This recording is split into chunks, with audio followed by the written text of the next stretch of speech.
Bom dia, boa tarde, boa noite. Eu vou fazer o resumo aqui de geografia. Já vou me desculpar pela hora que eu tô fazendo isso aqui, porque eu fui pra casa da minha avó, aí tive que estudar o bagulho, aí agora que eu entendi tudo, eu acho, mais ou menos. Aí o Rafael me ligou, aí eu tive que falar algumas coisas pra ele, desculpa aí pela demora, mas não foi nada não, vai dar certo, vai dar certo. Na minha opinião, essa prova de geografia geralmente é bem fácil, por causa que a Angélica, ela considera bastante coisa, mas não é por isso que você não vai estudar essa porra aqui, né? Então, a gente vai começar falando sobre relevo, né? Porque eu vou usar muito o sistema de estudo que ela fez, tá? Primeiramente, eu já vou falar as páginas para quem quer saber. A página é 6, 7, 9, 14, 17, 23, 31, 32 e 37. Mas eu vou rodar todas as páginas da apostila e vou falar um pouco sobre elas. Porque, por exemplo, ela não fala para estudar a página da Índia, mas a maioria das páginas que ela passou fala sobre a Índia. Então, como cacete você vai estudar a Índia sendo que você não sabe o que é Índia, entendeu? Bom, eu vou começar primeiramente pelos aspectos naturais do sul e sudeste asiático. Basicamente, eu vou simplificar bastante. A Índia, eu vou falar como se fosse a Índia. A Índia, que é o sudeste, se eu não me engano, é o sudeste assim, ó. Deixa eu pegar um mapa aqui bem foda da Índia. Aqui, ó. A Índia. O principal rio dela é o rio Gange. Eu vou até pegar o post da velha aqui porque fica melhor, né? Porra, carregador ajuda aí, né? O principal rio da Índia é o rio Gange. É um puta rio do caralho. É um rio caralhudamente grande. O relevo dela, ao norte, a gente tem o Himalaia, ó, aquelas montanhas Big Big. E lá pro meio, a gente tem os planaltos. Planaltos sendo o principal dele, o planalto do Deccan. O clima dela é um clima tropical, principalmente, né, um clima tropical. A vegetação, eu não lembro qual que era a vegetação dela, A vegetação dela era principalmente de áreas cultivadas e savana. Uau. As áreas cultivadas pode ser até terraceamento, que aí são aquelas agriculturas de escadinha. Deixa eu pegar aqui, é duas apostilas, não tô sentindo. Aqui, essa porra aqui, ó, o terraceamento. Mas, voltando ao que a gente tá falando, vegetação eu falei, clima eu falei, hidrografia eu falei, o relevo dela também eu falei. Agora eu vou falar do extremo oriente, principalmente da China. A China, ela tem um clima predominantemente temperado, uma vegetação principalmente, deixa eu achar, principalmente tropical, não, caralho, isso aqui é clima. Vegetação é áreas cultivadas, pradarias e desertos. E também tem, caralho, qualquer outro. A hidrografia tem o rio azul e o rio amarelo. E o relevo, ela tem, eu não vou lembrar nem fudendo, mas eu vou falar aqui. Extremo Oriente é aqui, né? É aqui o Extremo Oriente. Eu não sei ver mapa. Eu não sei ver mapa. Achei. Caralho, isso aqui não parece nem um pouco a China, mas é a China, né? É a China. Tá.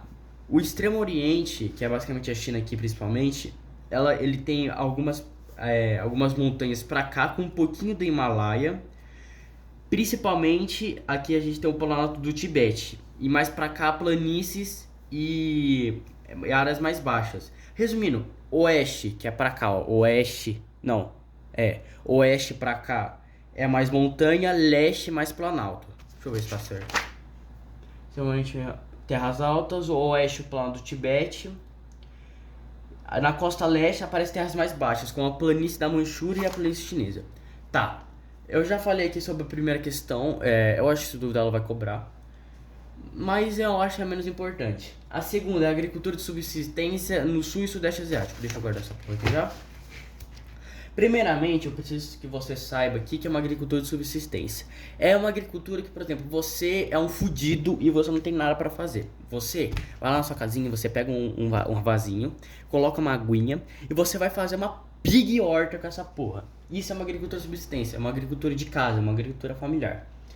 E aqui tá perguntando, entenda o que é uma agricultura de subsistência e seus principais alimentos produzidos, como arroz e trigo. É isso aí. A agricultura de subsistência é aquela produzida na sua casa, com menos maquinários, menos empregados e sem agrotóxicos.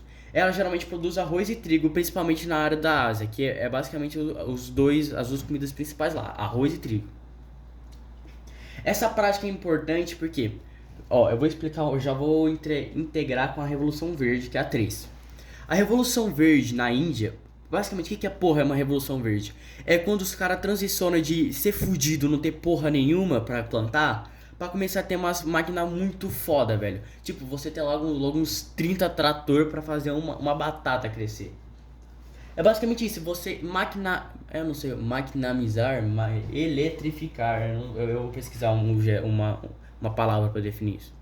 É você maquinar o campo, agora que eu entendi. Basicamente você colocar tecnologia onde não tinha tecnologia. E é isso que é uma revolução verde.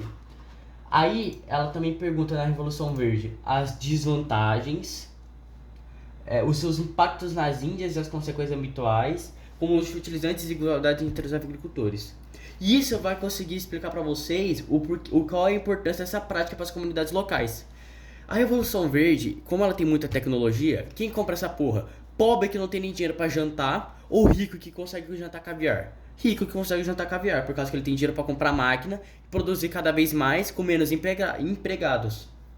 Já a agricultura de subsistência, ela tem menos máquina, então tem que ter mais mão de obra desqualificada, mais mão de obra barata. E se duvidar, nem vai ter mão de obra, tá? Se duvidar, os caras que mesmo que vai trabalhar. Os caras que vai lá, acorda 2 da manhã, trabalha até 1 da manhã e dorme 1 hora e trabalha de novo no próximo dia. Se duvidar, é isso aí, tá? Aí, basicamente, a importância dessa prática é por causa que como a Revolução Verde, ela traz esses produtos que ela produz. Por exemplo, eu vou plantar trigo e eu vou ter muita máquina. A Revolução Verde, os caras que é os big agricultor, eles vão exportar. Isso chama agricultura de commodity. Quando você não coloca na região local esses alimentos, você exporta eles. Já que esses caras vai tudo exportar, os agricultores de subsistência, eles vão vender localmente. Então é por isso que ela é importante, por causa que eles vendem localmente e também não tem agrotóxico, ou seja, não é tóxico para as pessoas. Olha que coisa mais legal.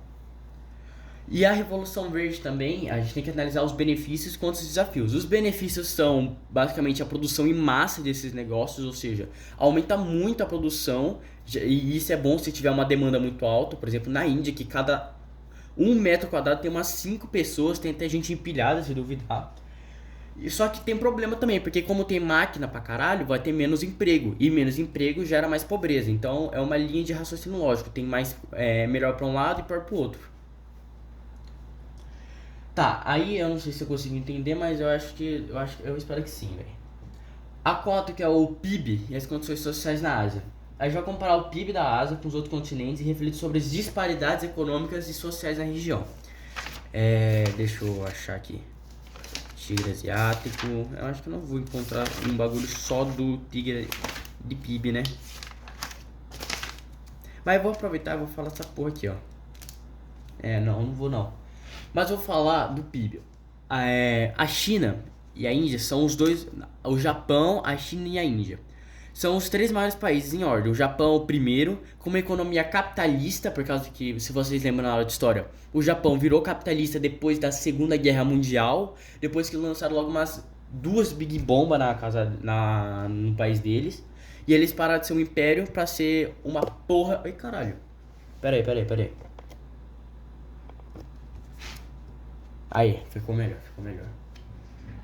Aí eles pararam de ser. Ai, caralho, onde que eu tava? Aí eles pararam de ser um império para se tornar uma economia capitalista e se ocidentalizar. Tá, aí a segunda é a China. A China ela tem o maior crescimento econômico, o segundo maior PIB do mundo e a segunda maior população do mundo. Aí você fala, o que isso quer dizer? Crescimento econômico é quando ela tá propondo a ser a maior economia do mundo. Assim, ó, deixa eu achar aqui o gráfico. Cadê o gráfico? Cadê a porra do gráfico?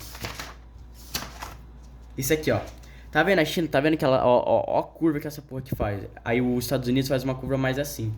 Basicamente ela tem mais tendência a crescer que os Estados Unidos. Isso é crescimento econômico. Por isso que ela tem o maior do mundo. Mas os Estados Unidos ela ainda tá maior que ela. Então ela tem um PIB maior que a China. É isso que é a diferença. E a Índia, a Índia é fodida. Ela só tem a maior população do mundo. Mas ela é um bom país emergente. É um dos maiores países emergentes do mundo. E tem muita mão de obra qualificada, principalmente na área de TI, tá? Eles têm uma das maiores faculdades de tecnologia e de informática do mundo. E eles geram muito cara em técnico de informática. Só que como lá é um país fudido e não dá salário nenhum, os caras vai tudo para os Estados Unidos, país que valoriza mais eles.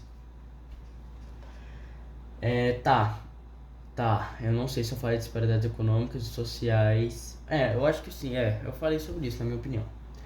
E agora o segunda bolinha analise como a crescente riqueza dos países asiáticos contrasta na persistência da pobreza em várias regiões. Todos esses países, com exceção do Japão, quer dizer, todos os países, os três que eu citei, o Japão, a China e a Índia, com exceção do Japão, são emergentes. O Japão é desenvolvido. O que isso quer dizer? Por exemplo, o Brasil, ele é emergente também. O Brasil está ficando cada vez mais rico, mas esse dinheiro tá vindo pra gente? Não, tá vindo pra elite. Por isso que quando a crescente riqueza desses países ainda persiste a pobreza. Pobreza. Por causa que o dinheiro que eles ganham fica concentrado na mão dos caras que já estão com dinheiro, nos caras ricão, e o resto, os caras que tá pobre ainda ficam com o mesmo dinheiro. Basicamente, os ricos ficando mais ricos e o pobre ficando mais pobre. Muito legal, né? Aí o 5 é o indicador de desenvolvimento por país. Identifica os países asiáticos com os maiores indicadores de desenvolvimento. Nossa, tô falando tudo fudido, velho. Bom, eu já falei que primeiramente o Japão, o segundo a Índia não. O segundo é a China e o terceiro a Índia. E estude o que esses indicadores revelam sobre a economia, as condições sociais, a qualidade de vida nesses países. Bom, na minha opinião, os indicadores do Japão revelam uma economia capitalista que deu certo e as condições sociais são condições sociais ótimas. O Japão é um dos melhores países, porém ele não tem muita medicina. Infelizmente tem essa parte da médica, das coisas médicas, mas eles não são muito bons nessa área. Mas a qualidade de vida nesse país ainda persiste em ser boa por causa que eles têm um desenvolvimento bom. Diferente da porra da China e da Índia, por causa que como são emergentes e tem gente pra caralho, o que acontece? Tem muita insalubridade. Mano, os caras cozinhando rato com macarrão, areia na pipoca. Porra, mano, é uns bagulho muito nojento, mano. Eles estão nojento pra caralho, viado. A qualidade de vida é muito ruim por causa que é da insalubridade. O estresse por causa que, por exemplo, tem muito trabalho pra pessoa... porra. Tem muito trabalho, aí as pessoas têm mais estresse, então fica pior. E tem insegurança alimentar. Medicina é muito ruim. A economia, é o que eu falei, o rico ficando mais rico, o pobre ficando mais pobre. E é isso que eu entendi na 5. Os 6 são os tigres asiáticos. O que é tigre asiático? Os tigres asiáticos são aqueles países que tendem a se desenvolver. E eles são principalmente Hong Kong, Coreia do Sul, Singapura e Taiwan. E eles foram, se não me engano, os tigres asiáticos são tigres asiáticos por causa que eles estavam entre ai, pera aí, mano, foda-se, eu vou beber água, pera aí. E eu não lembro onde que eu parei. Eu acho que eu parei no tigres asiáticos, né? Bom, os tigres asiáticos, já falei, que são países que tendem a crescer. E eles se beneficiaram logo no início da Guerra Fria por causa que eles estavam entre Eita porra. Vou voltar. Eles estavam entre a União das Repúblicas Socialistas Soviéticas, a URSS, e os Estados Unidos. Por causa que... eu não acho que eu não vou conseguir encontrar o mapa mundi aqui, né? E eu não vou mesmo. Mas pensa aqui é a Rússia e aqui esses países fudidos, né? Mas aqui, se fosse... aí aqui do outro lado do mapa mundi tá os Estados Unidos. Mas aqui ele também tá os Estados Unidos, por causa que o mundo é um globo. Eu não sei se você conseguiu entender. Mas eles estavam... esses países estavam entre esses dois. E os Estados Unidos, lembra que era a tendência a fazer os outros países adotarem a sua ideologia? Então, os Estados Unidos queria logo fazer todos esses países adotarem o capitalismo e já começou a beneficiar eles com... Ai, caralho, qual que é o nome? Com política, com financiamento, etc. E isso é chamado de cordão de isolamento, por causa que os Estados Unidos meio que isolou esses países do comunismo. Eu acho que é isso, eu não tenho certeza. Eu não vou pesquisar agora por causa que seria muita... Eu não quero deixar vocês com informação errada pra eu tirar uma nota maior na prova, entendeu? Claramente que não, mas eu acho que é isso. Bom, foda-se o que eu acho, né? Bom, esses países também, após o monte de BO da Guerra Fria, começaram a receber capitais do Japão, como diz aqui embaixo, ó. Eles começaram a receber capitais do Japão, já que o Japão virou um país desenvolvido, lá pra 1990, etc. E aí eles começaram a receber capitais do Japão, formando novos tigres, como a Coreia do Sul, Taiwan, Singapura e Hong Kong. calma que eu tô checando um negócio aqui. Os antigos tigres, esse que fala dos antigos tigres, né? Era o Vietnã, Tailândia, Filipinas, Malásia e Indonésia. Esses eram os antigos tigres. Aí os novos tigres são Hong Kong, Coreia do Sul, Singapura e Taiwan. E o rápido crescimento econômico deles vem principalmente pela agricultura, porque eles produzem muita agricultura, né? Só deixa eu ler toda a porra de novo aqui que eu esqueci tudo. Bom, o rápido crescimento econômico deles eu chuto que seja por causa que eles foram investidos pelos Estados Unidos e pela URSS, por causa que eles estavam no meio entre os dois. Então os caras estavam brigando pra ver quem financiava mais e pegava a ideologia de quem. Eu acho que é por causa disso. Bom, a 7, que é a distribuição populacional na China. Cara, essa eu acho que é uma das mais fáceis na minha opinião. Analise as razões para a maior concentração populacional nas áreas litorâneas. É muito fácil isso aqui. É que eu acho que melhor eu vou conseguir explicar. Você, sendo um mero homem simples ou mulher simples, não iria morar nem fudendo em um deserto, porque você não tem capacidade. Você tem que admitir que você não iria montar nem no deserto nem numa montanha, porque você não tem capacidade. Você é fraco, você não é um monge, você não é um cara muito foda. Você mora na cidade, você quer morar na cidade onde você consegue comprar o seu leite com Toddy no supermercado. É isso que você quer. Já que você quer morar na cidade, não quer morar em lugares muito remotos, como montanhas, desertos e etc., você não vai pro oeste. Por causa que lembra no início do vídeo que eu falei que o oeste da China tem tendência a ter um clima muito ruim, já por causa dos ventos de monções, além por causa que a montanha proíbe o vento úmido de passar e passar para cá, por isso a formação de desertos. E aqui tem muita montanha, lembra? Eu esqueci de falar da montanha. Aqui tem uma montanha pra caralho, que eu falei no início do vídeo que o oeste tem mais montanha, a leste tem menos montanha, mas tem nessa planície. Por isso que não tem muita gente no oeste. A não ser que os fudidos do Tibete, por causa que no Tibete tem uma religião só, eles têm tendência separatista, etc. Mentira, não tem nem muita gente no Tibete, pra falar a verdade. É só na área do Tana. Resumindo, no oeste não tem quase ninguém por causa do relevo e clima. Já a leste tem muito, por causa que como é uma área mais plana e mais assim, ó, mais reta, tem mais fácil formação de cidades, como as maiores cidades lá, como Xangai e caralho, a 4. Olha quanta gente tem aqui na litorânea. E também por causa das zonas especiais, que aqui também tem muita zona de exportação. E é por causa disso. E é uma distribuição desigual, tá? Aí também fala o porquê da transição da população rural para urbana. Isso aqui eu tenho que falar desde o início. A China antigamente era um país dependente totalmente da agropecuária. E basicamente antigamente não tinha máquina. Então o que os caras faziam? Os caras transavam pra caralho e faziam muito filho. E esses filhos iam trabalhar pra eles. Por isso que tinha muito filho antigamente. Mas com a Revolução Verde... não foi a Revolução Verde que aconteceu na China, né? Mas com a maquinária entrando e saindo da China... Teve Revolução Verde na China? Não, teve Revolução Cultural, né? Resumindo, com o Mao Tse Tung maquinamizando o campo, isso fez com que a China não precisasse tanto assim de filho para ter mão de obra. E assim, consequentemente, fazendo com que os caras tivessem menos filho. Mas mesmo assim, a população tinha muita gente. E aí, a China, para controlar um pouco esse tanto de gente e não falir, fez uma lei chamada Lei do Filho Único, que proíbe as famílias de terem mais de um filho. Uau, né? Só que em 2015, eu acho, não lembro, eles pararam, essa lei parou de vigor por causa que a China estava tendo uma alta população de idosos. E aí quem que vai trabalhar pros caras? E é por causa disso, e é isso que é a China atualmente, ela parou de ter a Lei do Filho Único. Mas o que eu quis dizer com isso? A população rural para urbana aconteceu justamente por causa disso.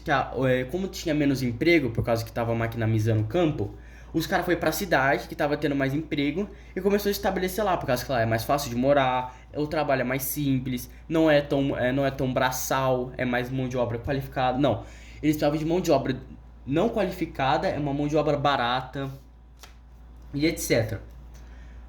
E é isso. A industrialização acelerada do urbanismo...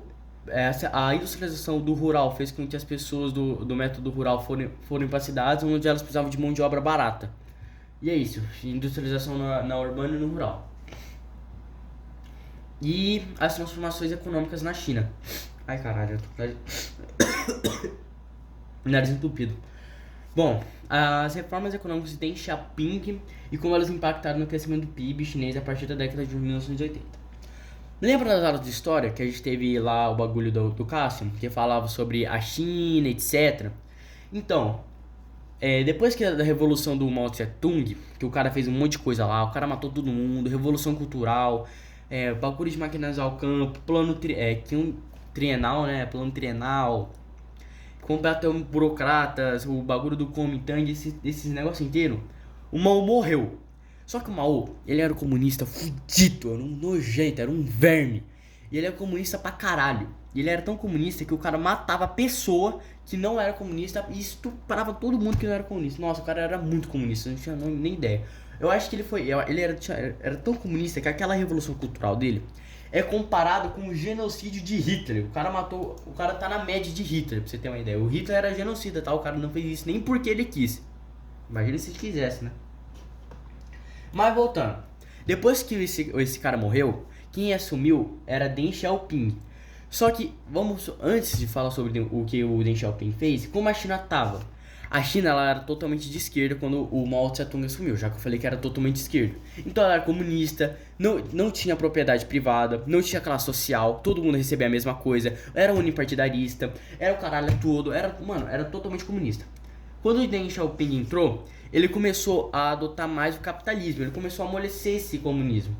Mas ainda era unipartidarista, e isso resultou em uma China que tem propriedade privada, classe social, só que é unipartidarista, porque quem controla basicamente tudo lá é o PCC, e não é o primeiro comando da capital, é o Partido Comunista Chinês. Eu juro que não é São Paulo que controla lá.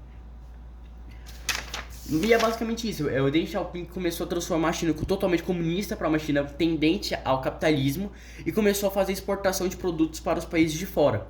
E essa exportação ela ocorre nas ZES.